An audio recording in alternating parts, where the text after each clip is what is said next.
Assalamualaikum warahmatullahi wabarakatuh. Selamat datang teman-teman virtual yang kami banggakan. Selamat datang kembali di channel Musa Asari Channel. Alhamdulillah hari ini saya Rindi Astika Yuliana yang mau ngobrol-ngobrol lagi dengan teman-teman virtual semuanya. Tentunya bersama dengan Prof Musa Asari yang selalu sehat walafiat dan memiliki semangat jiwa muda. Amin, selalu amin, amin ya robbal amin. alamin. Oh ya teman-teman, jangan lupa sekali lagi saya ingatkan untuk memberikan dukungan terkait channel Musa Asari, untuk memberikan like, komentar yang positif, di subscribe juga dan di share sebanyak-banyaknya ke teman-teman Anda semuanya ya teman-teman, supaya channel Musa Asari semakin berkembang.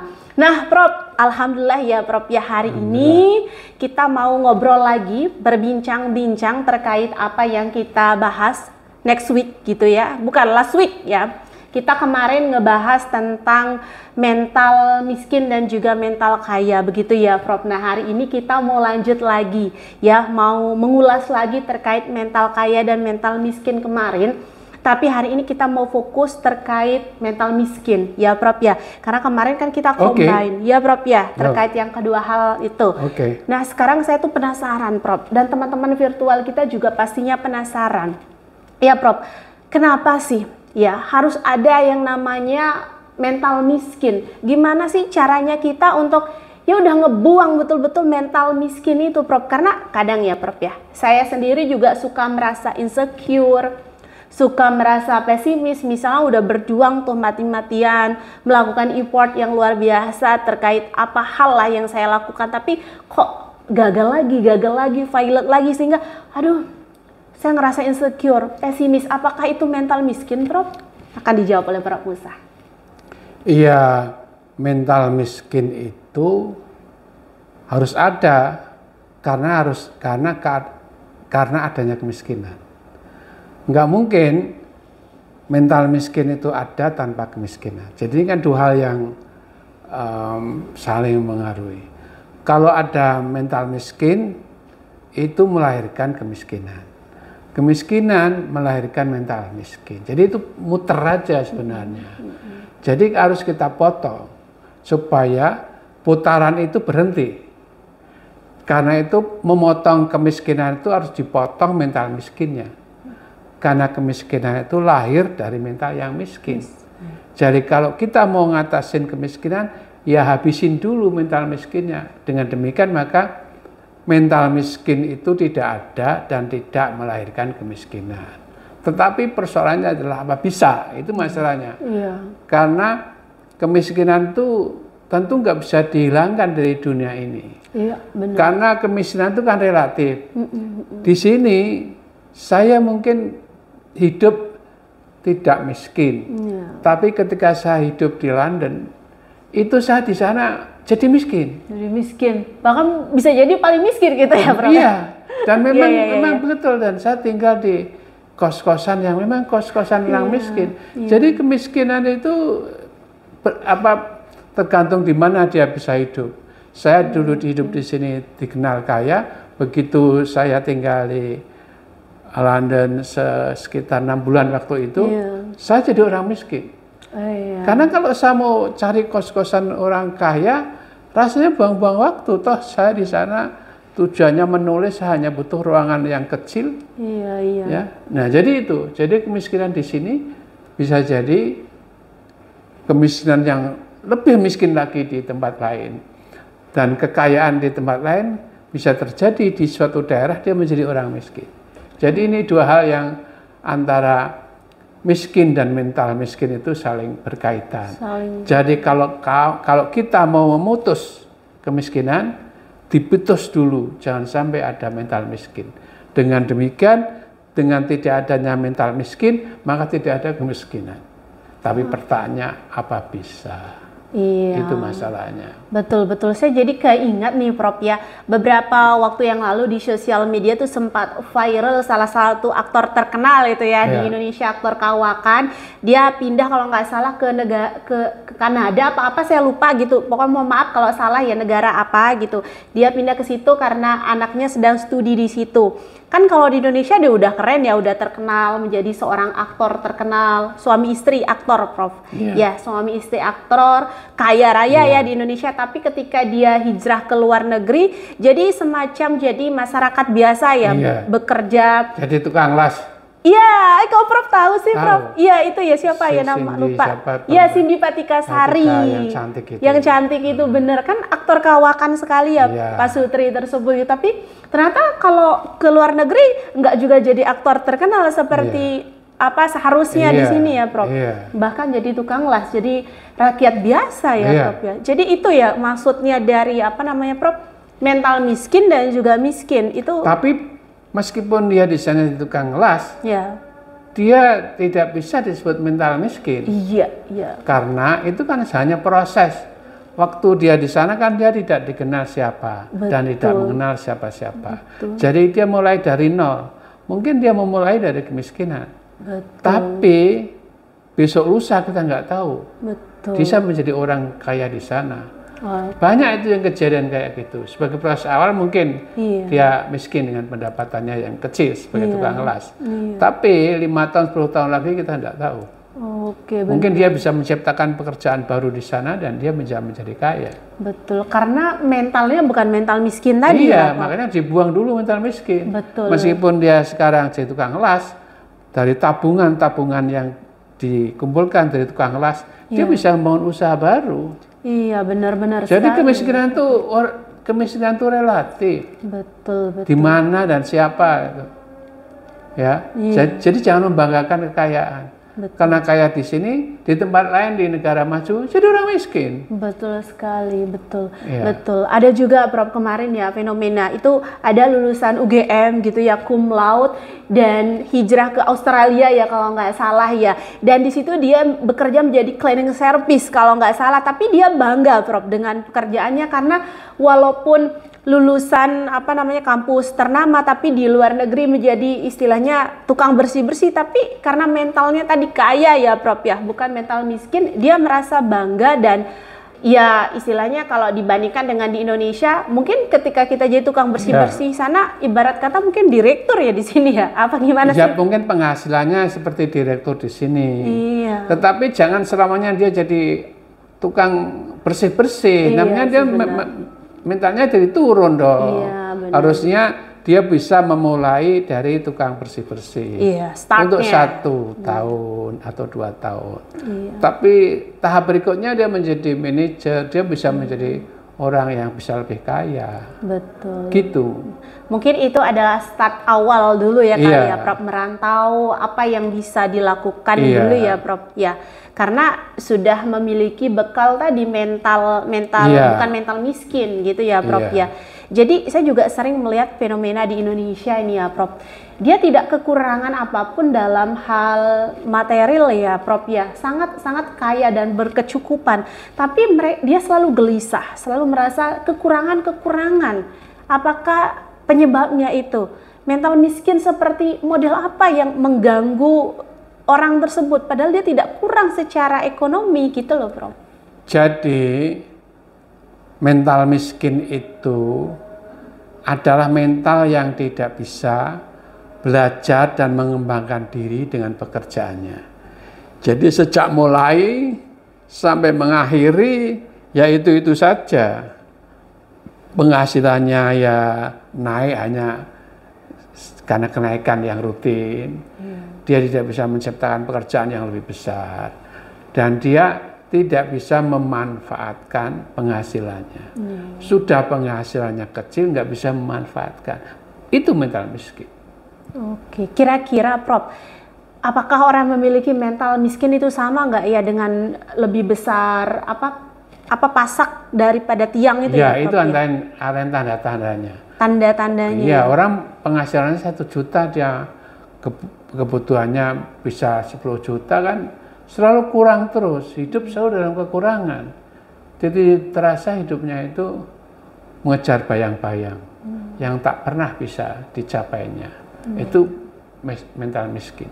mental sama lifestyle ya Prof, terkait lifestyle.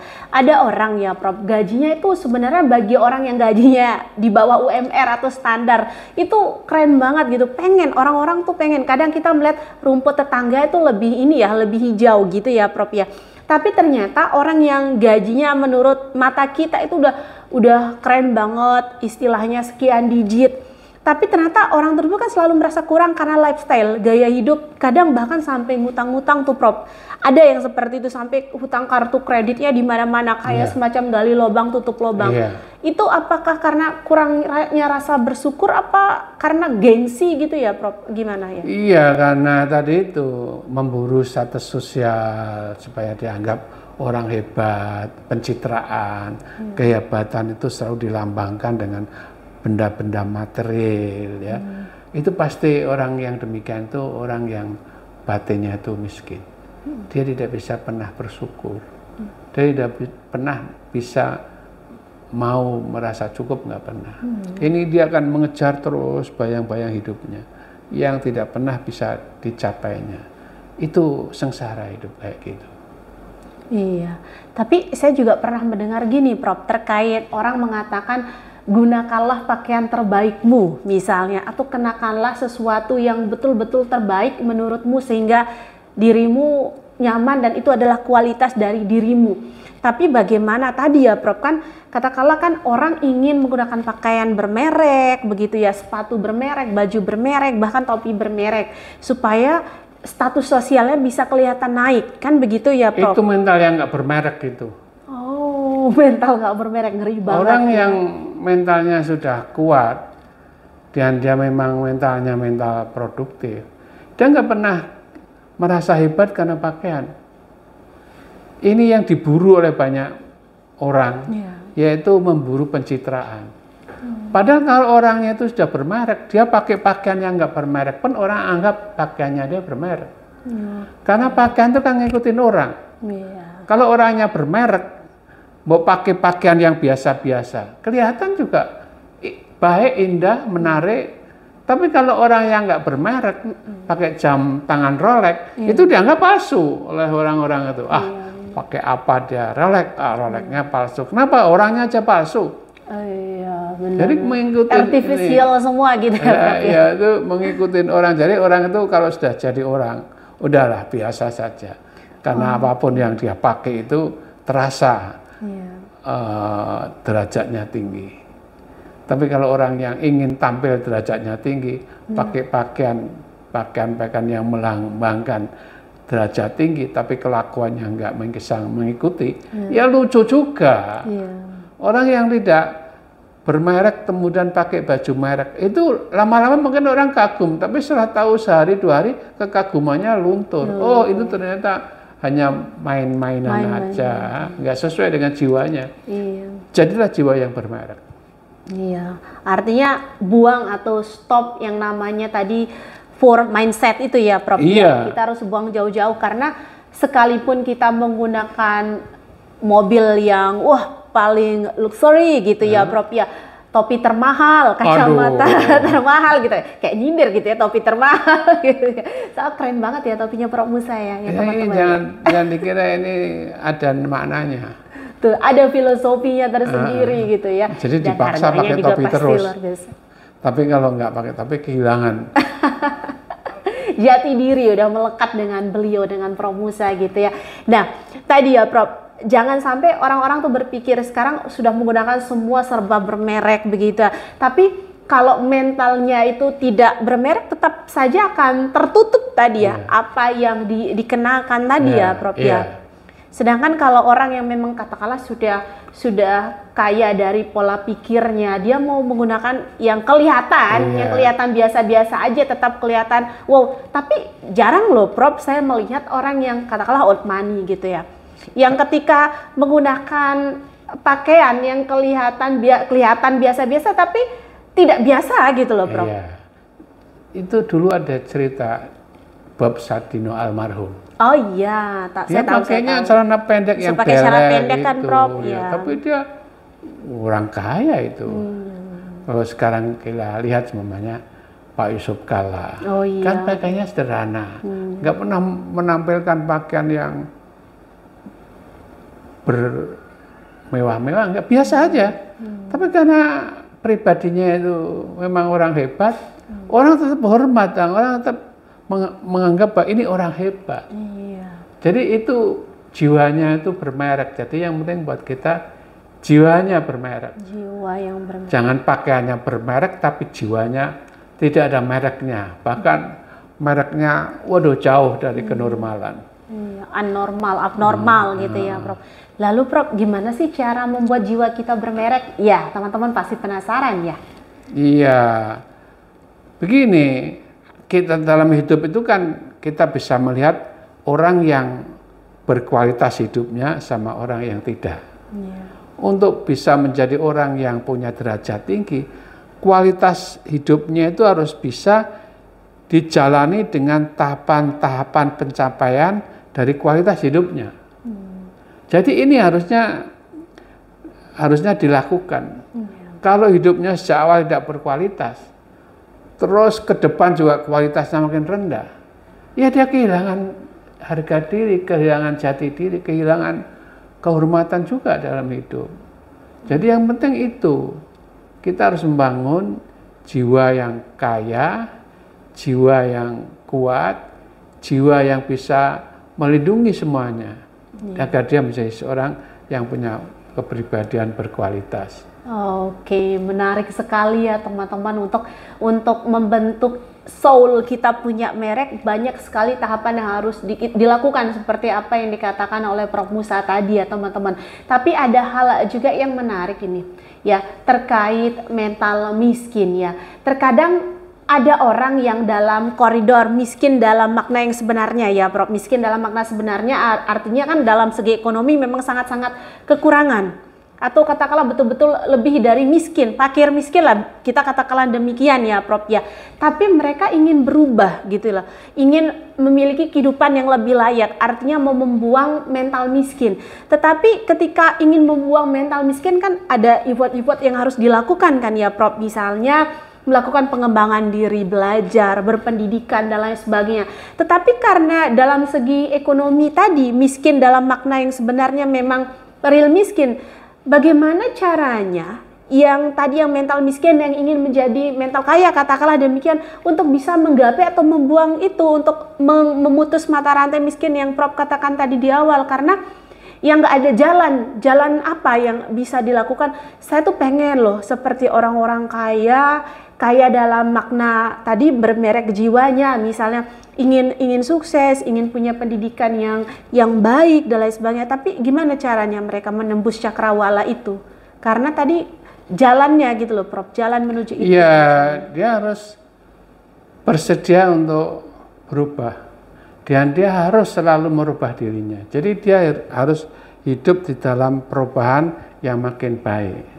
Dia harus mulai dulu dari niat untuk mengubah hidupnya. Kalau nggak ada niat untuk mengubah kan sulit.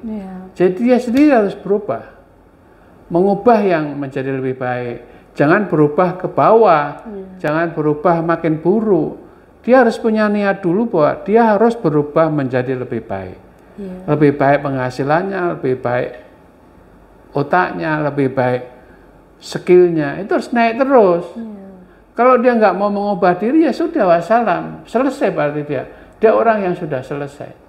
Orang yang belum selesai itu artinya orang harus mengubah dirinya terus-menerus menjadi makin baik, dan itulah sebenarnya orang yang bisa memacu dirinya untuk mengubah dari kondisi miskin menjadi kondisi yang kaya. Jadi harus ada niat baik, harus berubah, harus mengubah dirinya. Kalau enggak ya sudah, dari lahir sampai mati hanya gitu-gitu aja. Dan ada istilah ya Prof, boleh terlahir miskin tapi matinya jangan miskin juga gitu ya Prof ya. Lahir miskin boleh ya kan, tapi kalau mati miskin juga.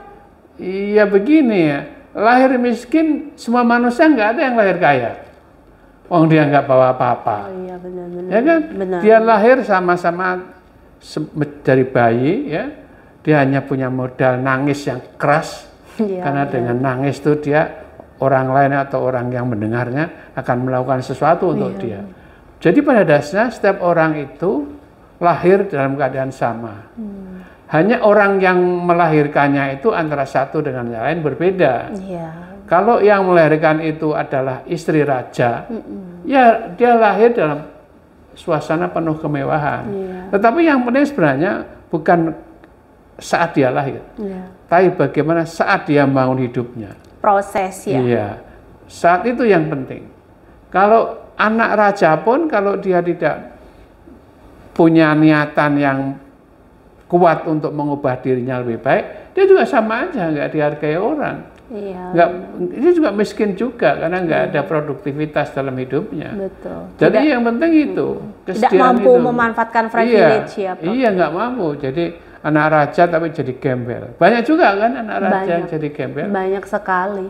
Iya, bahkan anak gembel lahir raja. Iya, banyak juga itu. Raja baru kan? Iya, raja baru misalnya. Iya itu. Ya itu yang penting dalam hidup ini. Betul, banyak yang seperti itu. Dalam arti kan di sini konteksnya bukan dalam arti raja yang sesungguhnya ya. Kadang kan kita memaknai raja dengan harus menjadi sultan, kesunahan. Bukan seperti itu. Raja di sini kan banyak meluas ya.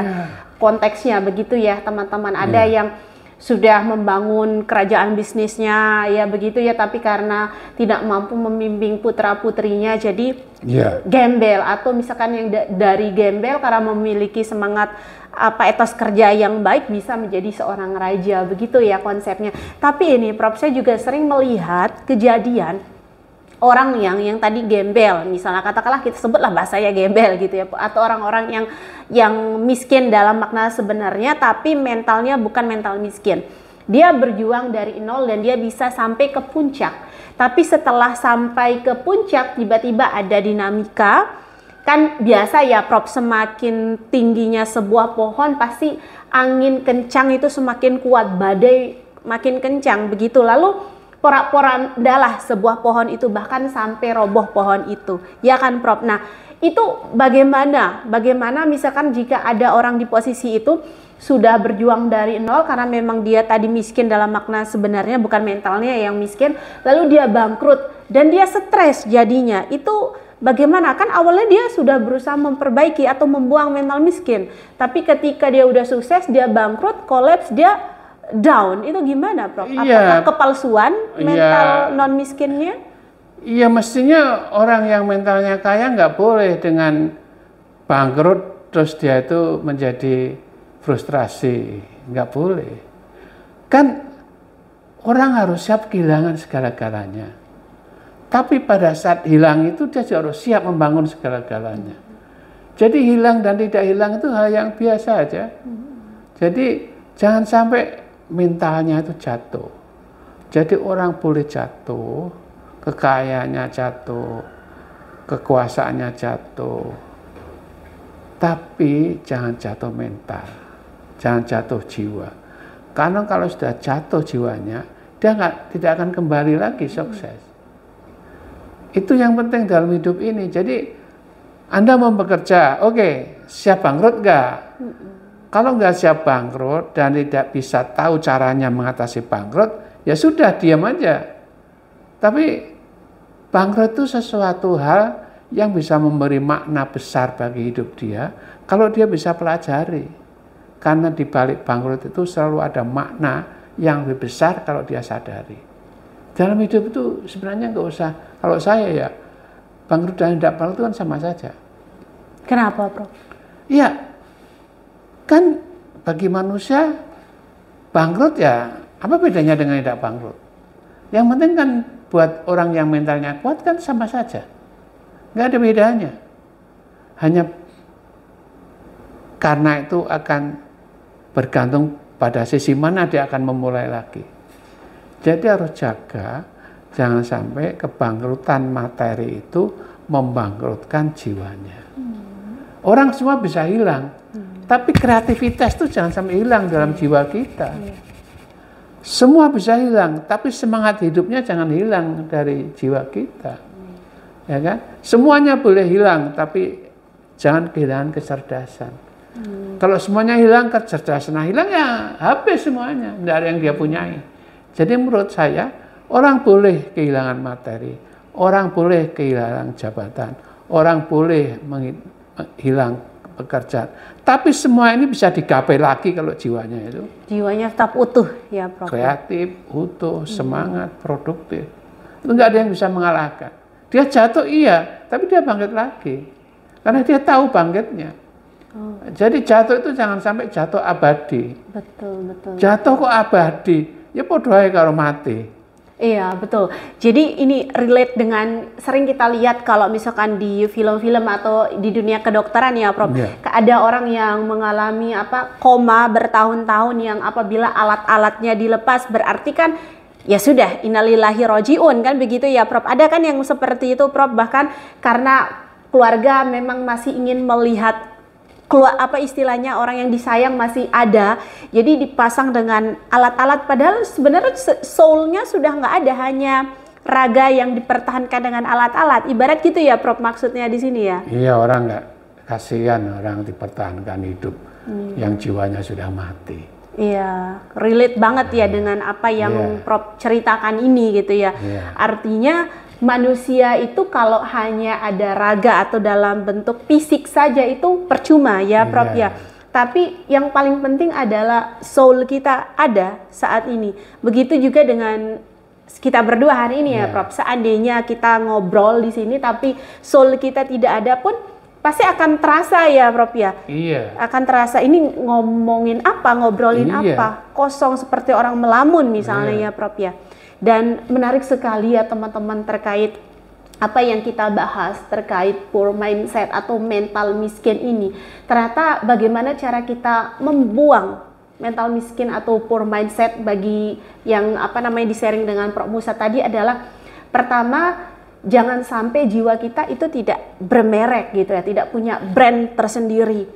Lalu jangan sampai jiwa kita tidak ada. Bangkrut atau tidak bangkrut itu sebenarnya sama saja, tergantung bagaimana kita menyikapi atau bagaimana cara mencari peluang baru untuk bangkit. Tapi kalau jiwa kita sudah tidak ada, berarti selesai sudah di situ. Itu ya Prof ya.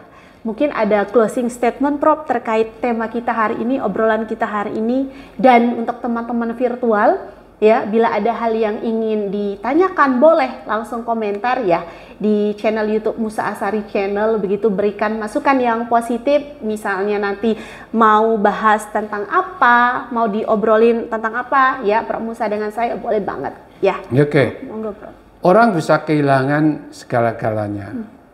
Kehilangan harta, kehilangan pasangan hidup yang terbaik, suami atau istri, kehilangan anak, kehilangan kegembiraan, semuanya boleh hilang.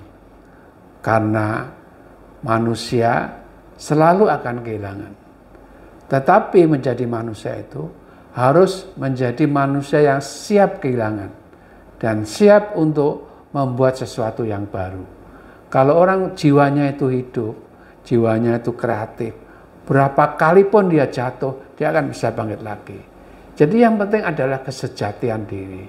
Kalau kesejatian diri itu bisa kita temukan di dalam hidup, maka dia akan bisa berkarya terus sepanjang hidupnya. Kematian akhir adalah kematian yang tuntas, jasmani rohaninya mati saat ajal datang dan itu selesai. Tetapi kalau hanya kejatuhan fisik, itu kejatuhan kekuasaan, kejatuhan penghasilan, itu dalam waktu yang pendek bisa dia capai lagi. Yang penting itu, orang harus hidup jiwanya, harus bermerek rohaninya, harus berkualitas kecerdasannya, maka semua yang hilang itu dalam waktu yang tidak terlalu lama bisa dia cari kembali.